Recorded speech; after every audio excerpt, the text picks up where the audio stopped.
అందరికీ నమస్కారం అండి. శ్రీకృష్ణుని గురించి కొన్ని విషయాలు.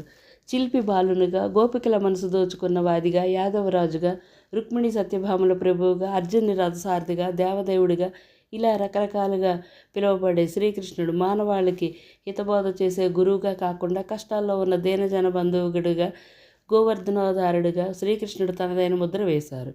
నెమలి పించం, వెన్న ముద్ద, వేణువు, గోవులు పరమాత్ముడి వద్ద ఎక్కువగా కనిపిస్తాయి. ఈ చిహ్నాలకు ఒక్కొక్క అర్థం పరమార్థం ఉన్నాయి. ప్రకృతిని చూసి పరవశించే ఏకైక జీవి నెమలి.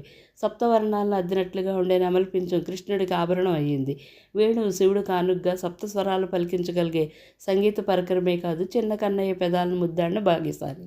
వెన్న ముద్ద కమ్మని రుచి, ఇట్టే కరిగిపోయే తత్వం శ్రీకృష్ణుడి మనసులా ఉంటుంది.